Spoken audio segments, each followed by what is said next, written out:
დიდი ხანია გავრცელდა ამბავი იმის შესახებ, რომ სვანეთში აღმოჩენილი არის გამოქვაბული, სადაც ბერის სენაკები, ჯვრები და წინასწარმეტყველური ნიშნები არის მოცემული და სავარაუდოდ დახურულ სენაკებში კიდევ სხვა უამრავი საიდუმლოების გახსნა გველოდება, აგრეთვე წმინდა გიორგის სასწაულები და მთავარანგელოზის ტაძრის ფრესკა, რომელზედაც ამირანი დევს ამარცხებს. ანუ როდესაც ამის შესახებ ჩვენ სურათებით, ფილმით, სამეცნიერო შეხვედრებით ამბავი მოუფინეთ ქვეყანას, ასე ვთქვათ, მაშინ მე მეუწყებოდა ღვთისმშობლისგან, რომ ეს არის ის 4 სიწმინდე, რომლებიც ახლა ასამაღლებელ საფეხურს წარმოადგენს საქართველოსი. ანუ არა აქვს მნიშვნელობა ეს სასულიერო პირია, სამთავრობო პირია თუ ერის თუ ბერის წარმომადგენელი, ყველა ჩვენთაგანს გჭირდება სასულიერო მეცნიერებით ღვთისკენ სვლა და ამიტომ ეს 4 სიწმინდე მოგვეცა როგორც ასამაღლებელი საფეხურები. როცა ჩვენ საინფორმაციო სახით გავავრცელეთ ეს ამბავი, ინფორმაციის სახით გავავრცელეთ ეს ამბავი, მაშინ ძალიან ბევრი ადამიანი მეკითხებოდა, რას ნიშნავს ეს.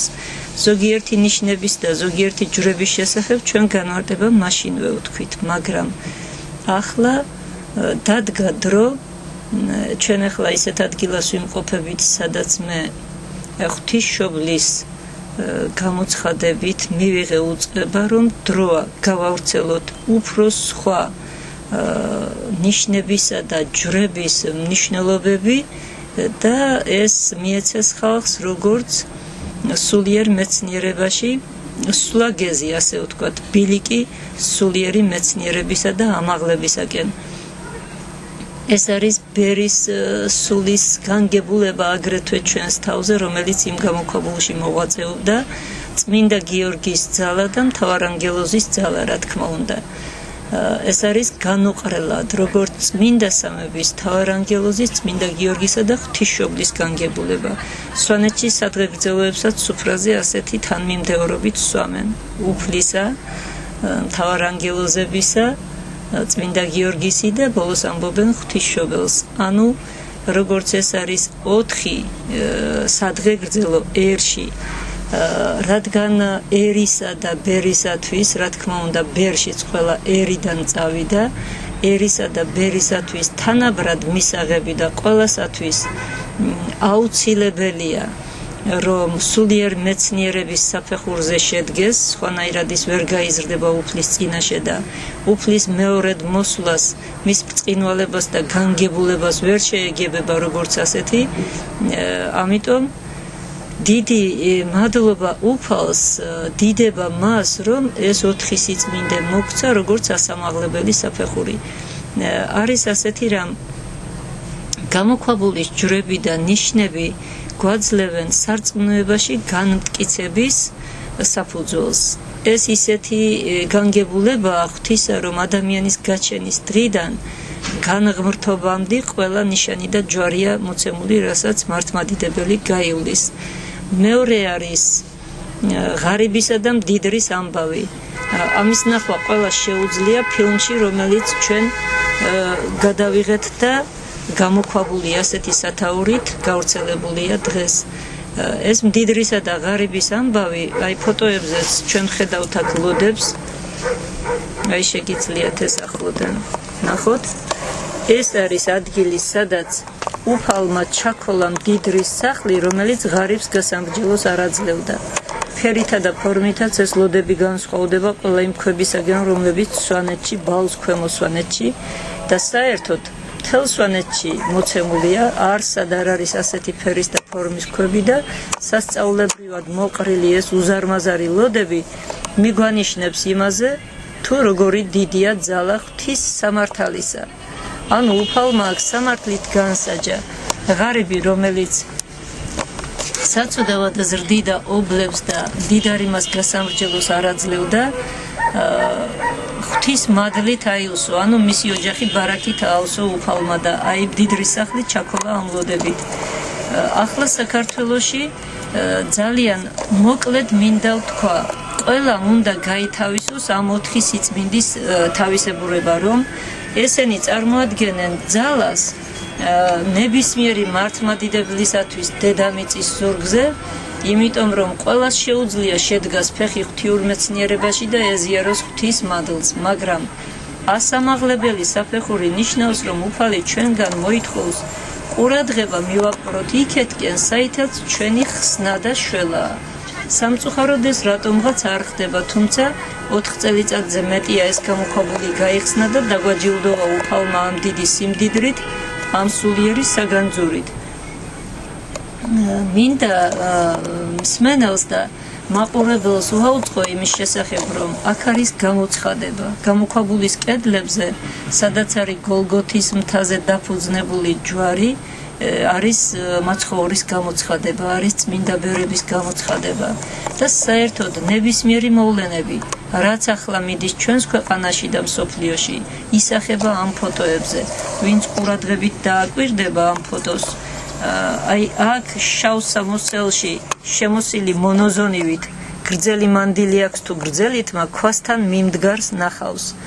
ეს შავი სამოსი ზოგადად ნიშნავს სამონაზნო სამოსელს, ანუ ღვთისმშობლის იმ განგებულებას დაფარულს, რომელიც არის მონოზნური, ბერული, ხოლო გრძელი მანდილი თუ თმა ნიშნავს სიბრძნეს უკვე იმ ზომამდე მისვლას, როცა ავსებულია საწყაო და ეს არის წელამდე თითქმის ცოტა მეტიც, ანუ ჩვენ საკმაოდ დიდი დრო დავკარგეთ, უფრო დიდი ხნის წინ უნდა მიგვექცია ყურადღება ამ სიწმინდეებისათვის და გველოცა მათ მიმართ. ეს მიმდგარი არის ქვასთან და ეს არის ქვათა ღაღადის კენ ჩვენი ყურადღების მიპყრობა, ანუ ყველა ამ სიწმინდის ფოტოებზე არის გამოცხადება. როდესაც საქართველოში მიმდინარეობს რაიმე სახის ცვლილებები მთავრობაში თუ სულიერ ცხოვრებაში, წინ და წინ ეს ყველაფერი აქ გამოსახულია და ამდენად თითოეული ჩვენთაგანისათვის ეს 4 სიწმინდი არის როგორც სულიერი სარკე. მე მაქვს ვალდებულება სრული პასუხისგებლობით, რა თქმა უნდა, როგორც ერში იტყვიან და როგორც არის ღვთისგან დავალება, პირდაპირ მევალება გავაცხადო მთელი საქართველოს, მთელი მსოფლიოს წინაშე, რომ დედამიწის ზურგზე ვინც არ უნდა იყოს იგი, ვისაც სულიერი გადარჩენა უნდა და ცათა სასუფეველში შესვლა, აბსოლუტურად ყველას მოუწევს ამ სიწმინდეების მიმართ ყურადღების მიპყრობა, მათი შინაარსის გათავისება და აუცილებლად ლოცვა, მუხლის მოდრეკა ამ სიწმინდეების წინაშე, იმიტომ რომ ეს არის მოცემული სინანულის ჟამისათვის, როცა საქართველო და მსოფლიო არის ძალიან გაუგნურებულ მდგომარეობაში, იმას გულისხმობ, რომ მეცნიერები სხვადასხვა დასკვნებს აკეთებენ, სხვადასხვა დასკვნებს აკეთებენ სპეციალისტები ამა თუ იმ დარგისა, თუ როგორ უნდა გადარჩეს დედამიწა, მაგრამ ჩვენ ვიცით, ძველთაგანვე იცოდა ქართველმა ხალხმა და დედამიწაზე ყველა მცხოვრებმა, ვისაც ღმერთის წამს და ვინც მის განგებულებაში იხედება, რამდენადაც ეს მას ძალუძს, რომ გადარჩენა არის მხოლოდ სულიერი გზით და გადარჩენა არის მხოლოდ ამაღლების გზით. და საბედნიეროდ მოცემული გვაქვს ჩვენ ეს ასამაღლებელი. მე ყველას ვაუწყებ ამის შესახებ, ვისაც ხვდები, ვისაც ფოტოებს ვაძლევ, ვისაც ფილმის სახით გადავცემთ ამ სიწმინდეების ამბავს, რომ დაიჩოქონ, საკმეველი აკმიონ, სანთლები აანთონ და ილოცონ ამ 4 სიწმინდის წინაშე, იმიტომ რომ რამდენიც არ უნდა იაროს ადამიანმა დედამიწაზე, ბოლოს მაინც ის მისი სულით უფალთან მიდის და რადგან უფალთან უნდა მივიდეს, მას ჭირდება ის მეცნიერება, რაზედაც მაცხოვარი სახარებაში ბრძანებს. იყავით მეცნიერ, ვითარცა გველნი და უმანკონი ვითარცა ტრედნიო.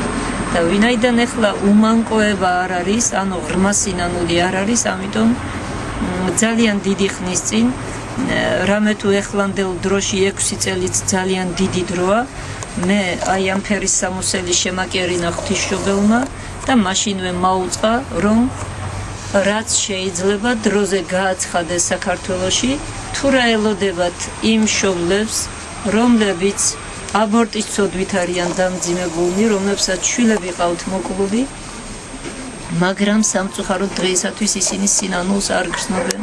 ძალიან დამწუხრებული ვიყავი მაშინ, იმიტომ რომ მიჩვენა სავანე ზეცაში უფალმა, სადაც აი ამ ჩვილ ბავშვთა სულების სამყოფლებია.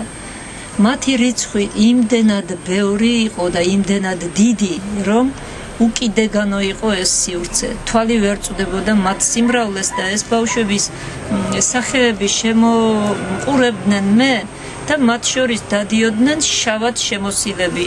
აი როგორც აქაც ვხედავთ ახლა შავად შემოსილს, ეს ბერები და მე არ ვიცი, ბერები იყვნენ მხოლოდ თუ მონოზონებრი ღვაწლით ვინც სულიერში არიან, აი ამათი ზრუნვა მოსავდა მათ და ეს უამრავი ბავშვი დღემდე მეჩვენება მაწუხებს ის, რომ მე ვერ გავაცხადე მაშინ როგორც საჭირო იყო, კი ჩანაწერი გავაკეთეთ და გავრცელდა, მაგრამ ეს არ მოედო საზოგადოებას ისეთი ფართო მასშტაბით, რომ ყველას ყურამდე მისულიყო ამ გამოცხადების ამბავი და მე ვბეჭდავდი ტექსტებს, ვავრცელებდი ქსეროასლებით, მახათას მთაზეც ერთ დღეს ლოცვის დროს 200-მდე ფურცელი დავარიგე, ზოგჯერ მეტროში ხალხს ვაწვდიდი ამას, რომ შეინანეთ ვისაც შვილები ყავთ მოკლული, რომ დროზე გათავისუფლდეს თქვენი სულები და თქვენი ქვეყანა ამ უმძიმესი ცოდვისაგან. ყველა მინდა იცოდეს, რომ ეს ბავშვები არიან ცოცხალი, მათ უფალი ზრდის და ისინი ელოდებიან მათი მშობლებისგან სინანულს და დაჩოქებას უფლის წინაშე და რაიმე სახით მოწყალების გაცემას მათი სახელით. ახლა ჩვენს ქვეყანაში და დედამიწაზე უნდა აღესრულოს სინანულის ჟამი. თითოეულ ჩვენთაგანს მართებს ღვთის წინაშე ყველა ცოდვის მონანიება, რასაც რა თქმა უნდა თვითონ მიხვდება, რაშიდაც ცოდავს თვითონ ადამიანი და ამის შემდეგ მოხდება იმ დიდი სულიერი მეცნიერების გაცხადება, რომელიც დაფარულად საქართველოს ოდითგანვე როგორც მისი სულიერი მისია, ისე ჰქონდა დაკისრებული და დავალებული. ამიტომ აუცილებელია შედგეს მეცნიერთა კრება, ეს თბილისშიც ხდება, ქუთაისშიც უნდა მოხდეს და სვანეთში ჩვენ შერიგებისათვის მომზადებული გვაქვს ერთი კარგი შეხვედრა, რაც გულისხმობს საერთოდ ჩვენ შერიგებას უფალთან, ერთმანეთთან, კუთხეებს შორის და ქვეყნებს შორის.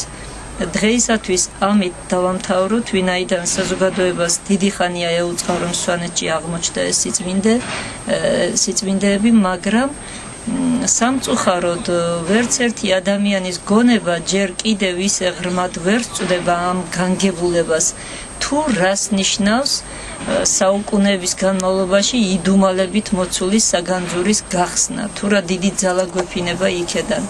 და ვინაიდან ეს ჩვენს სულიერ სარკეს წარმოადგენს დღეისათვის, მე შემიძლია ყველას ვაუწყო და უთხრა იმის შესახებ, რომ თვითონ მეც იქ ვხედავ ჩემს სახეს იმ ფოტოებზე გამოსახულს, პატრიარქსაც იქ ვხედავ, სასულიერო პირებსაც, სამთავრობო პირებსაც, ანუ მორწმუნეებს, მსოფლიოში მოღვაწეებს, ვინც ღვთის წინაშე რაიმეს წარმოადგენს, ყველას სულიერი სახეები ისახება ამ გამოქვაბულის კედლებზე და ამ სიწმინდეების ფოტოებზე და თვითონვე ნახონ, ფილმი გამოქვეყნებულია, გადაიღონ ფოტოები, დააბრძანონ ხატებთან, საკმეველი აკმიონ, ილოცონ და ისინი თვითონვე დაინახავენ, თუ როგორი სულიერი სახეებით ვართ დღეს უფლის წინაშე. რაც შეეხება სინანულის ჟამის აღსრულებას, რაც არ უნდა დიდი მადლი იყოს დავანებული ჩვენს ეკლესია მონასტრებში, თითოეულ ჩვენთაგანს ბოლოს და ბოლოს მაინც მოუწევს საქართველოს ამ უძველესი კუთხის ერთ-ერთ გამოქვაბულში დავანებული სიბრძნის გათავისება, იმიტომ რომ ჯერჯერობით ვერავის ვერ ხედავ, ვერ ჩემს თავს და ვერ სხვას იმ სრულქნილებამდე ვიყოთ მისული, რაზედაც უფალი ბრძანებს, იყავით სრულქნილი, ვითარცა მამაო. ამ გამოქვაბულში კი ისეთი სიბრძნეა მოცემული და მთავარანგელოზის ტაძრის ფრესკაზე ამირანი რომ დევს ამარცხებს, ეს ისეთ განგებულებაში გვახედებს და წმინდა გიორგის სასწაულები, რომ ყველაფერ ამის მიხედვით ნამდვილად მიღწეული იქნება ბოლოს, რომ მივეახლოთ მცირედად მაინც იმ საღვთო განგებულებას და ჩვენს ღვთიურ სახეებს, რომლებიც ოდესღაც დედამიწის შექმნამდე შეიქმნათ ცათაში ნუფლისაგან. ღმერთმა ყველა დაგლოცოთ.